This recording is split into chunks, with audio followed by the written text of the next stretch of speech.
Hi and welcome to Mark's motivational podcast for another Authors Tuesday. Great to be back again. And today I'm delighted to be joined by another great guest. We finally got to do this because it's been a challenge over the last couple of weeks.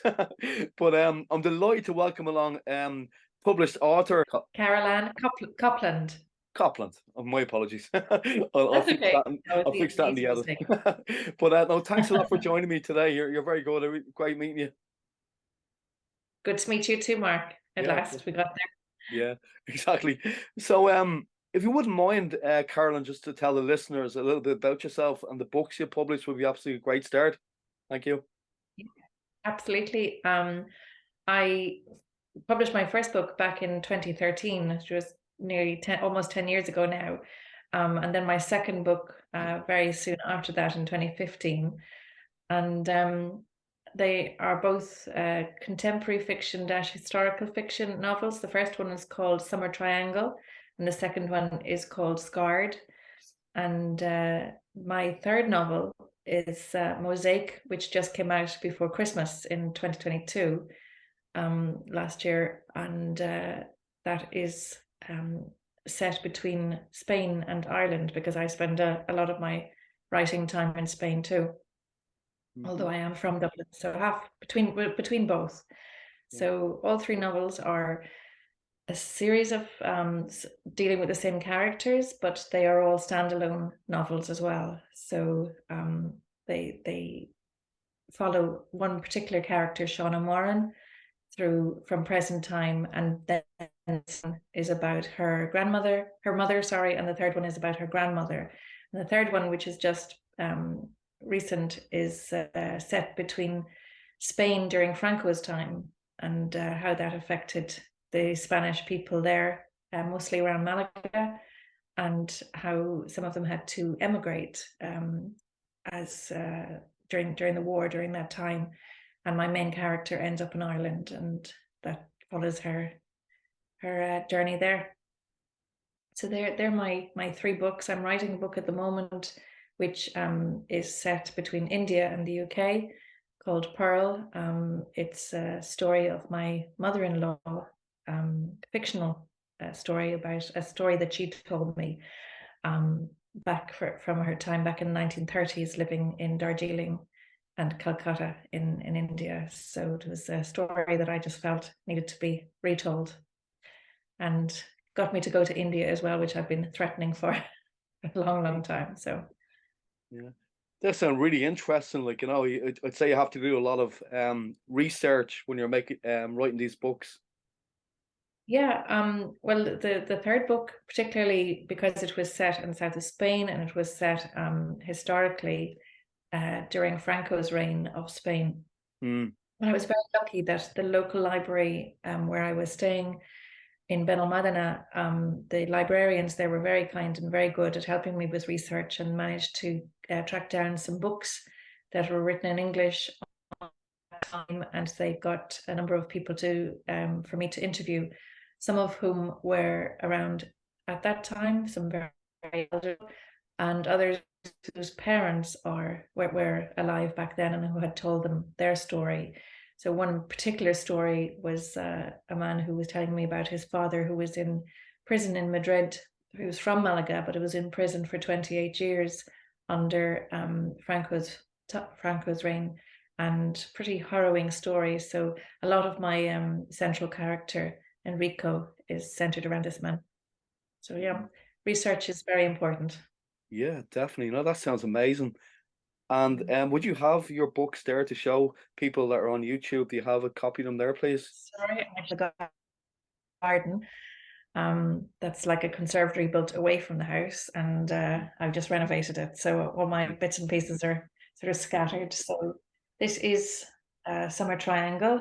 That was the first novel. One of the most interesting pieces of research I did for this novel was I wanted one of my characters ends up being arrested and put in a cell, and I wanted to be able to describe that, and how it felt to be put in a cell when it was something so alien to your way of life. And she was an 18-year-old at the time, and so I went down to Dundrum Garda station, and I asked them, I explained what I was doing and what I was writing, and said, could I be locked in a cell for half an hour, just so I could experience what that was like as part of my research. But I managed 20 minutes before I was banging on the door asking to be let. But it did help, that kind of research certainly did help with that. So the first book is set in the Middle East. It's set between Saudi Arabia, Pakistan, and England and Ireland. So it kind of travels around a little bit.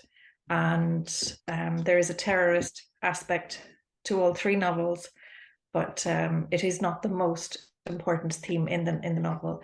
So the second novel, as I said, was Scarred, and this novel is set during in the 90s, the early 90s. Most of the novel is set in Ireland, and one of the characters becomes involved in IRA activities, and it deals with what happens to him.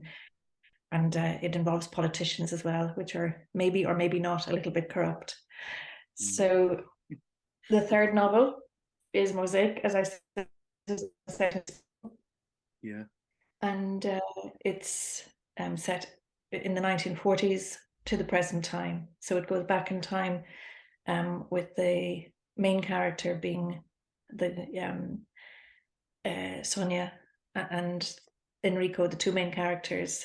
So they're split up in the 1940s. One has to leave Spain and go to live in Ireland, and one is jailed in Spain. So it goes through their story about get together again, or maybe not, or to get them together. Really, they have to, in order for them to do that, they would have to do something really bad to make that happen. So sort of the novel explores whether that's something they should or shouldn't do. So they're my three books. Great job. They're really good. I love the covers are really good as well. Did you work on the art yourself, or did you get somebody to do that, Carolyn? Well, it's interesting. The first two covers, I don't think I understood the importance of pushing for the best cover early on in my writing. But certainly for this one, the cover designer had sent me a series of covers which I didn't like. Okay. And my daughter is 20, and she's an art student in IADT. Okay. So I had her have a look at them, and she said, no, Mom, because it doesn't reflect your book in any way. It doesn't shout at me. It doesn't make any announcement of any sort. So she designed this cover for me in the best way. She didn't have the equipment that she needed to create a cover design, but she designed the cover. She even has, because it's called Mosaic, you can't really see it probably on this, but it's like a mosaic kind of on the spine, because she was talking about the shelf, that it would be on a shelf, and that you have to make the spine stand out as well.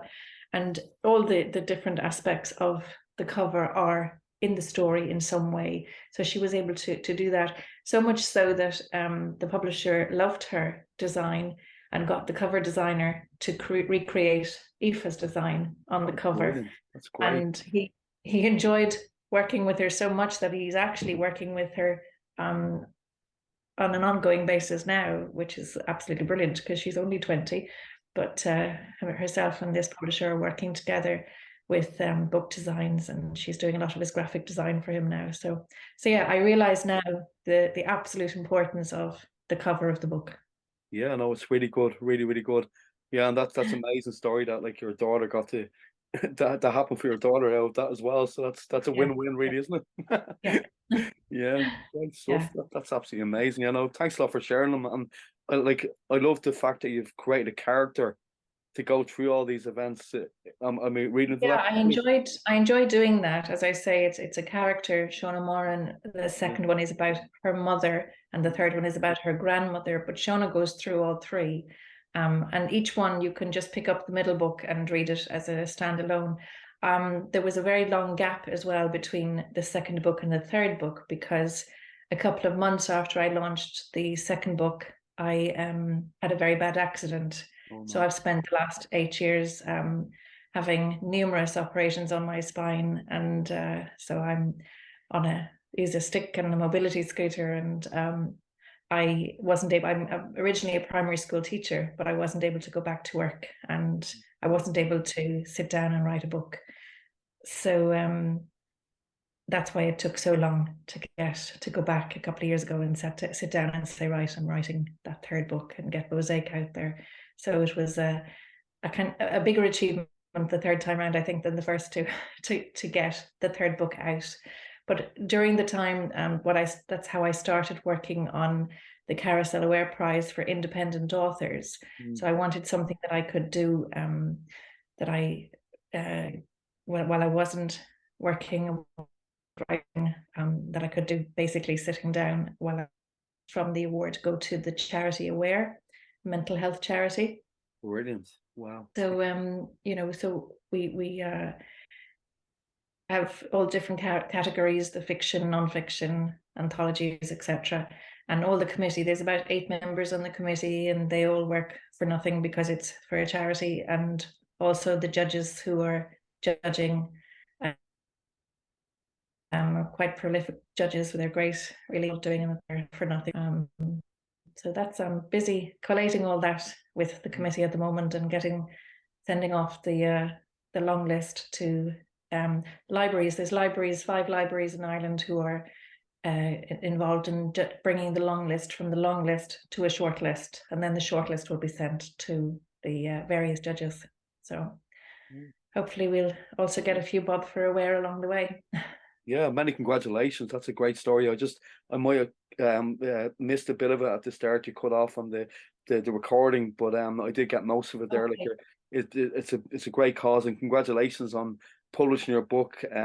That's a great story that you were able to take something really great out of such a bad thing that happened. So that's brilliant. I'm delighted for you.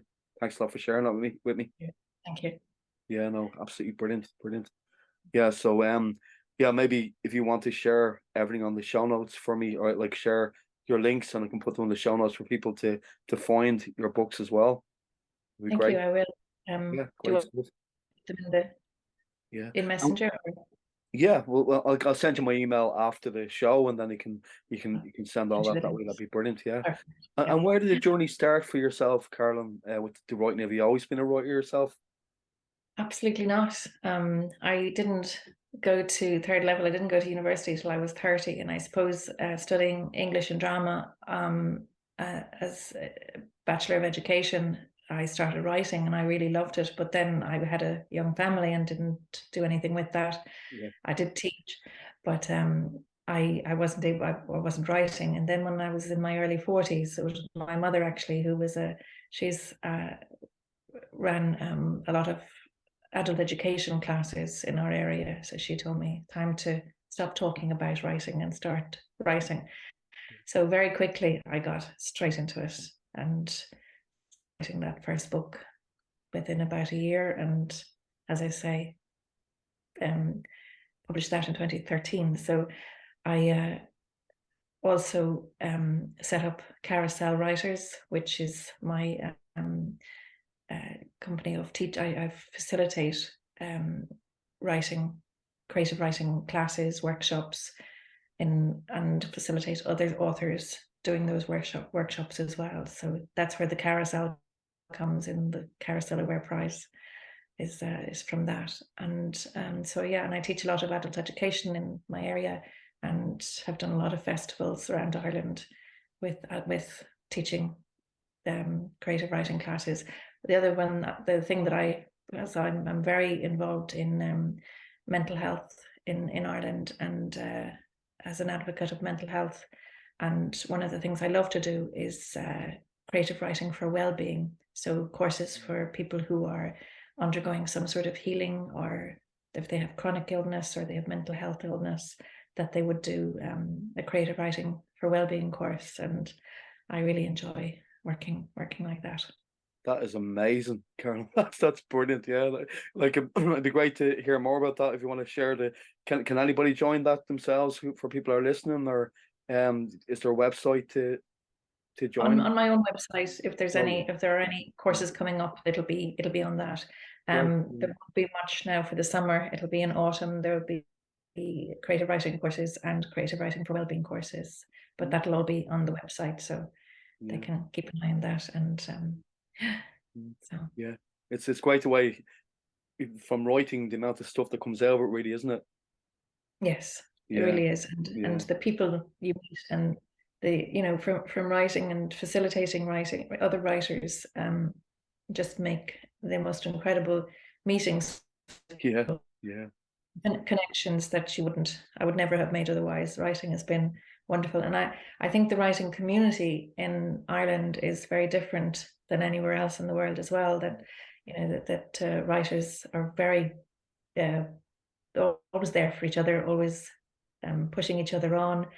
If you have a book launch, it's going to be packed with other writers. And they really are quite. Great I've bunch, made a lot of really good writer friends. yeah, brilliant, yeah, great stuff. And I'm just interested about your book there. Your first book, I think you referred to earlier on, the one from India. Did you actually have to travel to India?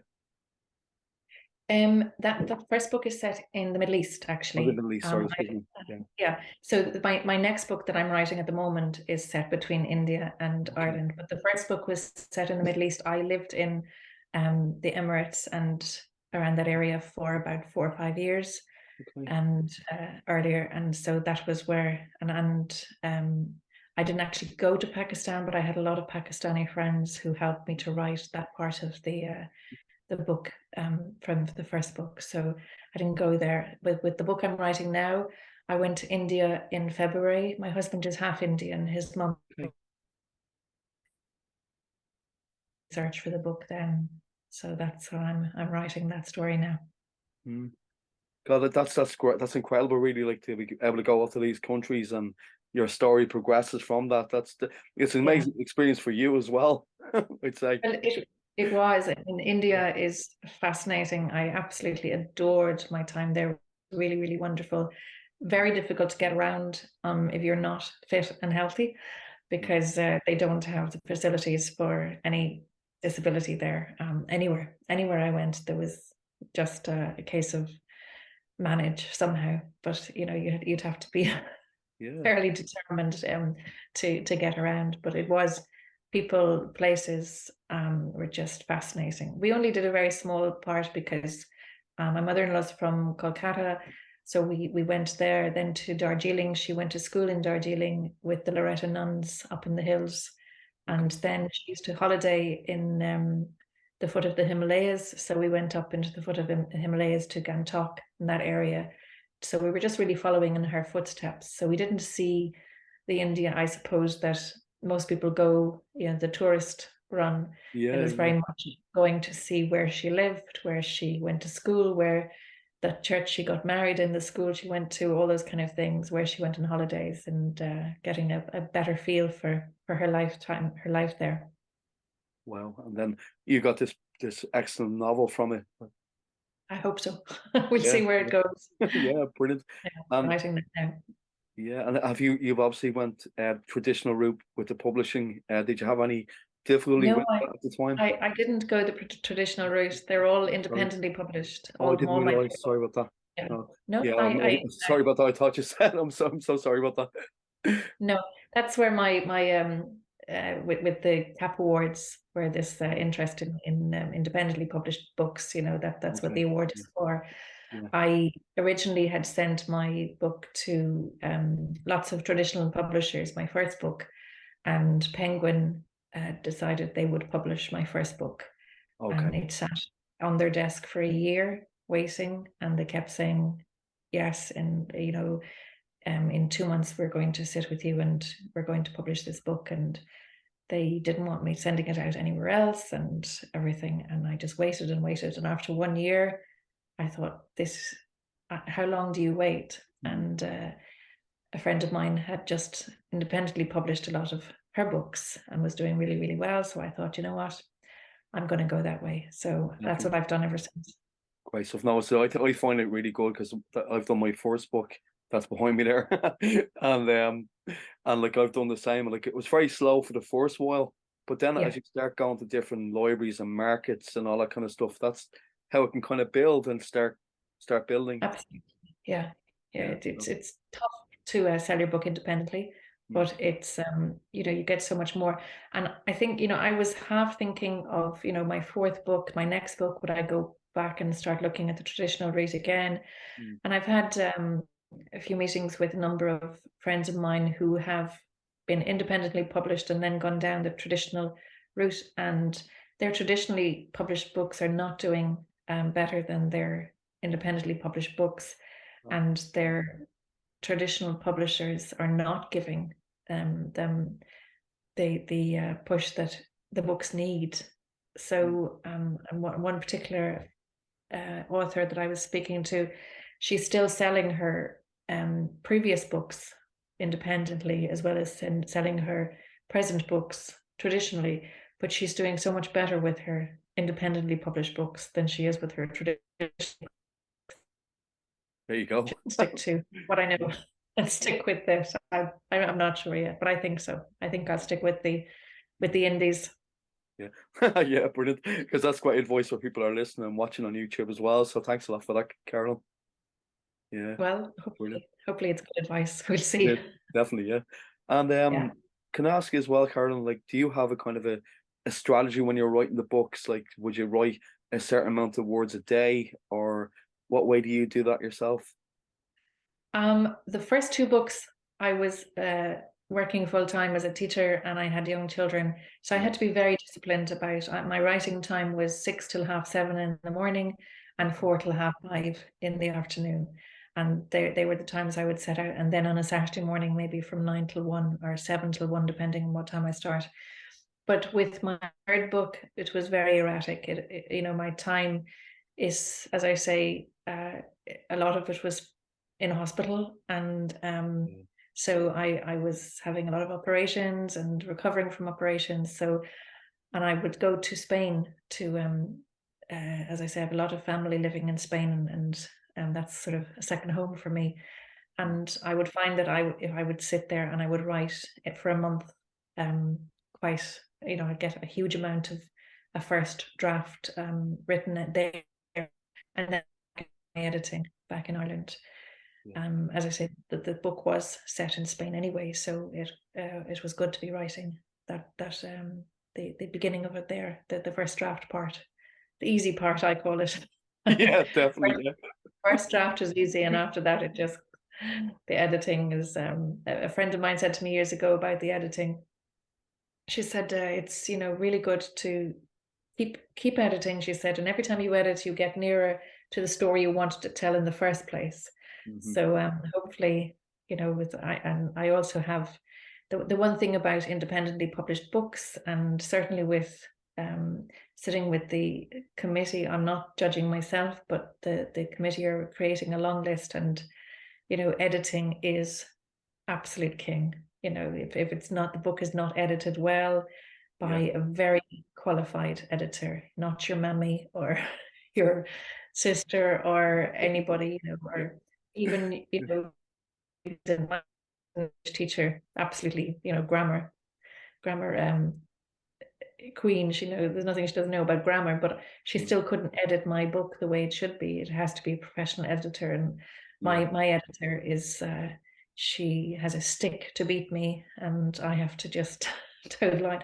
But I would end up re-editing over and over and over and over again alongside her advice, and so but it's really sad to see some of the books sometimes that they're brilliant story, fabulous concept, brilliant ideas, and badly edited, and Yeah. lets Yeah. itself down, and then can't go any further. But for those that you can really tell, the ones that have been well edited. Yeah. No, that's great advice, yeah, for anybody that's listening. Because as a first time author myself, I did go through the indie publishing as well, and I did Yeah. get a copy edited professionally, so it does make it a huge difference. I agree with you. Yeah. Yes, it's very. really important. And like my own editor, her name is Bernadette Kearns. She writes, her company is Book Nanny, and that's exactly what she does. Is she nannies the book, and Yeah. she's Brilliant. more like, I think there's a program in called Super Nanny. Is it 911 or something like Yes, that? that's right. Yeah. She's more like that. Brilliant. Yeah. Yeah, great stuff. Yeah, but you're happy with how the work she does, so that's She all does important. brilliant work. Yeah. And you know, if I was traditionally published for the next book, I would still be sending it to Book Nanny first before I would send it out anywhere else, because it's quite incredible. I feel over the last few years, the amount of traditionally published books, as well as indies, but traditionally published books you don't really expect it from, and there are so many typos in books now, and it really turns the reader off. Yeah.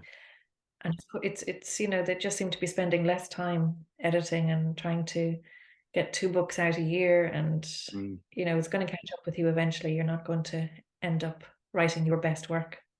Exactly. So no,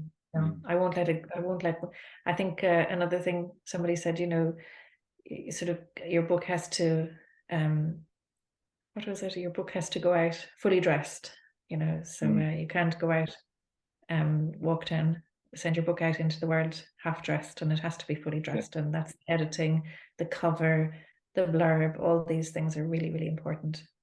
Yeah, very well put there. I love that terminology there. Really good. Yeah, brilliant. And I suppose this question kind of could relate to all your books, that you've written. For instance, if when you're writing your first book, I know I'm sorry to hear about what's happened to you over the last couple of years, and hopefully you're doing really well now at the moment. I am doing that. Yeah, Yeah. great stuff. But like, did you ever hit kind of a metaphorical wall, so to speak, when you were writing, and how did you kind of deal with that aspect of it? Writer's block, or did that ever kind of happen to you? Yeah. Again, when I was writing my first 2 books, I actually didn't even understand writer's block. I didn't understand what people said when they said that they couldn't write. And certainly over the last years, when, pain stops you writing, there's no doubt about it. I also used to say to people years ago, going through difficulties, writing is a great thing to do to get it all out of your system. But writing about what's wrong with you is really, really difficult thing to do. And I certainly wasn't able to do that. But, I just hit wall after wall. I'd start the book and couldn't keep going. I actually presumed that I was done with writing. I was still facilitating a few courses, doing mostly online from home, whatever I could do. But I found it very, very difficult to sit down and write my own work. And eventually, I think you get to this stage. I got to this stage where I started to accept where I am. I think for too many years I was waiting to be better, waiting for the next operation to be the one that sorted everything out and got me up having normal life and maybe going back to work. And but I think accepting a couple of years ago that wasn't going to happen, that this is where I am and this is what life is, and having to say, well, what do you want to do? You're not going to teach primary school anymore, so you're going to be an author, you're going to be a creative writing facilitator, or you're going to be what? Nothing. So I started writing again then and kept it going, and eventually the book came. But it took a lot of it did big, huge writing walls. Yeah. Walls that I thought I would never be able to get over. But I did. You push through them, you break them down, little bits, little tiny bits here and there, and eventually but I didn't know what writing block was before, but I certainly do now. Yeah. Yeah, you pushed through, and you persevered, and you got there. Yeah. That's a great story. Yeah, The thing that I use great with inspiration. a lot of my when I'm doing writing for wellbeing courses and is free writing. So it's just when you sit down to write, you free up that writing muscle, like anybody would do if they were golfing or footballing or whatever they would do. They would exercise the muscle first. So free writing is fast, raw, easy, and then exact. So something that, if you can do 10 minutes of writing about anything, whatever comes into your head, just don't let the pencil, I use the pencil for that, come off the paper. And handwriting is better to do that.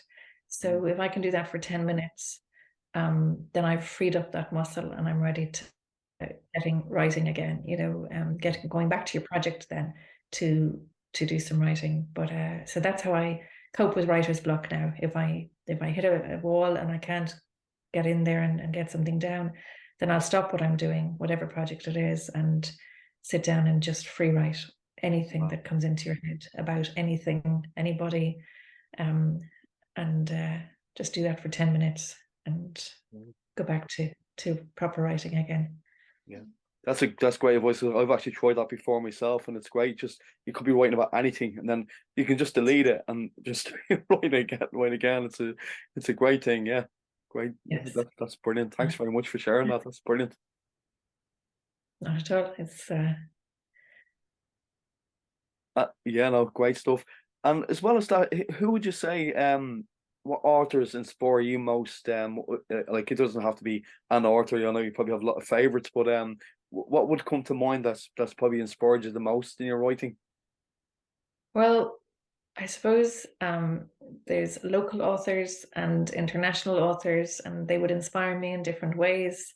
As I said before, the Irish writers community is absolutely amazing, and we have writers just very close to us here in Knockline and Tala, in that I work with, and just have really inspired my writing and helped, such as Zoe Miller and Louise Phillips, and others close by here. And then international writers, I think one of my favorites, I suppose, is Mohsin Hamid. He wrote The Reluctant Fundamentalist and Moth Smoke, and his latest was The Last White Man.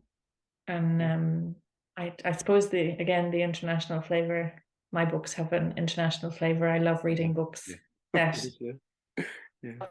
at least I love reading books set in India, in the Far East. And so that I would really enjoy, a very big influence on my own writing. Yeah, because they sound such an education, your books, like for people that have interest in different countries. So that's absolutely great. I can't wait to pick up one or two of your books. I hope you do. Sound great. Yeah, brilliant. Yeah. I think I enjoy writing them when they are set in other places. I enjoy writing the Irish aspect of them too, but I think also when you're traveling in your head around the world and going into Google Maps and doing research on different places and different people and customs, and just it's really just makes it all more interesting as well. Yeah. The tough thing sometimes is to sort of put down your writing time and your research time, because you can be sitting there writing and then go off on a loop researching something, and an hour later you haven't written anything because you've been researching something on finding out when did this happen, or did it happen, or what was said, or so next thing you haven't got your writing done. So it's really a case of making sure you have enough time to write, and that research is happening at a different time than your actual writing time. And would you kind of use a tape recorder of where you're going to speak into? Well, when I was in India, I didn't really have an awful lot of time to write on where I was and who I was meeting, what I was seeing.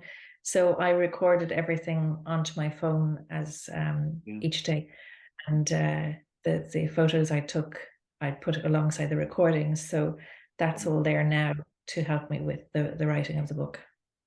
Great stuff. Oh yeah, sure. The phones are so handy these days, of course. Very handy. Very rare. I didn't even my notebook. I do have. Again, I was just saying that I was renovating this writing room over the last while, but I putting together all my bookshelves then, and I got gobsmacked to see how many notebooks from over the years. Yeah. And my husband was saying, "You don't need to keep all of them." And I said, "Oh yes, I do." Yeah. Great stuff. Yeah. Some build up, I'd say. Great interview. Thanks a lot for coming on, Carol. I really appreciate it. Not at all. I really enjoyed it. Really enjoyed chatting with you, and It's great. I watched it. Sorry, can I ask as well? Sorry, just one or two of your favorites as well, if that's okay. I normally ask the guests to come on. Your favorite film? Would you have a favorite film yourself? Oh gosh, Probably loads. so It doesn't many, have to be so your many. favorite. I suppose I watched so many different things as well. So I would have favorite romances or favorite thrillers, or when I never watch horror. I don't like horror, and I don't like science fiction. But it's not that I don't like horror. I can't manage it. Maybe in my younger days I could, but not now. Yeah, yeah. Yeah. So and science fiction, I never got my head around. But I watch most other things. So yeah, it's really hard to say favorite Yeah. movie. I Sorry for think putting you in the spot there. I'm sorry, I know. Sorry for I putting should you in the really spot think there. about. I should make one up that it's my favorite, but I've nothing that I'd come back to over and over. I suppose the oldies, yeah, I certainly like Yeah, watching yeah, some black and white movies, but mostly I like to watch something new. yeah. Just flick through the Netflix is great now, isn't it? It's just amazing. How did we ever manage without Netflix and Yeah, Prime and Disney Plus and all those? the old days of Yeah. Extravision are well gone now, aren't they? I was never really a great TV watcher, I suppose. And certainly once I discovered writing, I just didn't have time when I had young kids and stuff to watch anything on TV. But Netflix, certainly over the last few years, I've watched a lot of Netflix, and Yeah, yeah. during COVID as well. During COVID, everybody was watching Netflix. So Oh, yeah. yeah, I did. I love to get stuck into a good crime series, or Yeah, me too. Yeah, great stuff. Yeah. And your favorite music as well, Caroline? Yeah, what's your favorite music to listen to when you're chilling out? Favorite music. Again, it depends on the mood, really. Definitely, I'm very lucky to have my daughters are all singers, so piano in the dining room, and I love to listen to them singing. Brilliant. But they sing such a wide variety. I like most types of music. Again, there would be things like heavy metal and really, modern stuff that luckily my kids don't seem to want to listen to either. But if it's got a good beat and good lyrics, I'm all in. I'm not really being very helpful with favorite movies and favorite. It's fine, no, it's grand. Maybe if I'd known beforehand, I would have done that. Yeah, that doesn't have to be a favorite, just something that comes to mind that, it's grand. Yeah. No problem. And like, do you ever listen to music when you're writing? Do you ever, it's just one thing I've asked people lately, does that ever Not when I'm happen? writing. No. Not when I'm writing. I, really in between, I will get Alexa to play certain things. I'll just ask her. I love listening to 80s music and but I won't I like it fairly quiet now. Again, with my first two books and the kids were young, I was able to write anywhere with noise and everything. Now I find I'm better off if I'm in a quiet place writing. Yeah. And I don't listen to music when I write.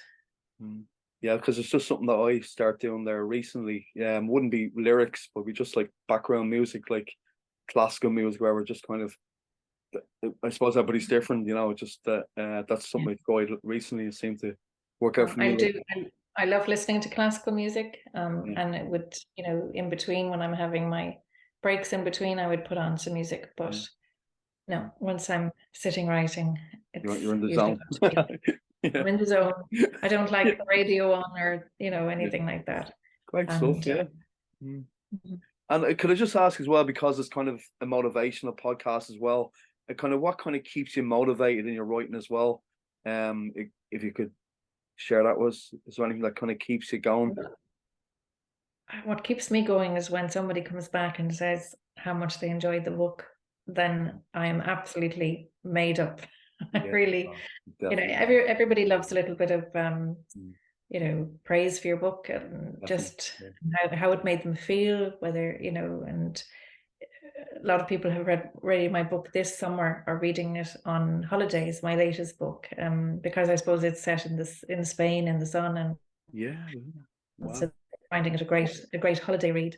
But they're coming back saying, really, really enjoy. Telling, not, they can say, I really enjoyed your book, and it means very little, but telling me what they enjoyed within it, the characters and the story setting, and and I also liked people saying, that the research really came out in your book, the research on Franco's time, and the impact he had on Spain as a country, and still has on Spain now, even though he's gone many years. His legacy, unfortunately, is still there within the country. But so yeah, I really enjoy getting feedback. That motivates me to keep going. And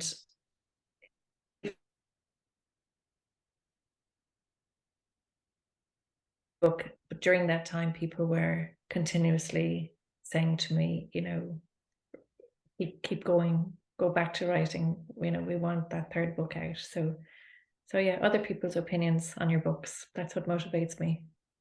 Right. Yeah, and that's really, really great. Thanks very much for that. Yeah, brilliant. Yeah, are you involved in any writers groups yourself? Have you during COVID I got involved with the Irish Ink Slingers, and I find it great working off prompts every Saturday.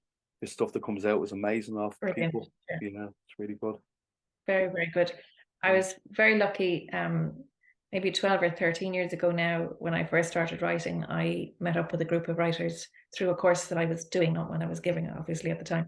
And all these years later, we're still meeting, still writing together, and pushing each other's writing on. And so yeah, we still work together a lot. But I'm involved in lots of other writing groups that I would have initiated when I was facilitating them as a group of writers. And then I would meet up with, so anybody who's done any of my writing courses, we meet regularly afterwards, even if they've stopped doing the courses. So I would meet up with those writing groups as well. But I only have one main writing group that is my own group of writers from way back when.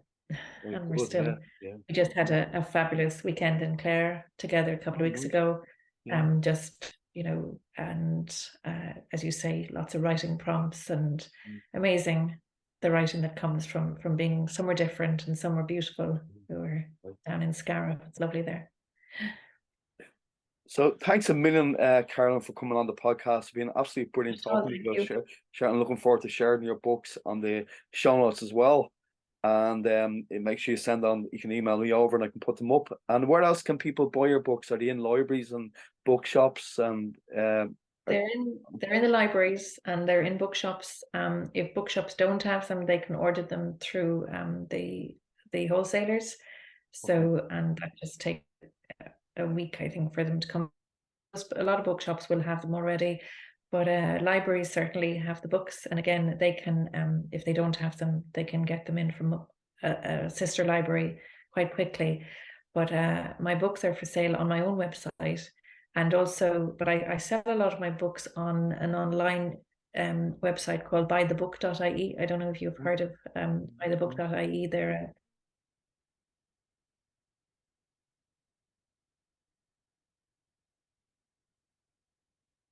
go into various different sections. And sorry, Caroline, that was buyabook.ie, was it? I'm sorry? It was buyabook.ie is the name of the website you mentioned there. You're frozen again. Can you hear me? Buyabook.ie. Buy the book. Buythebook.ie. Oh, very good. Yeah, that's great.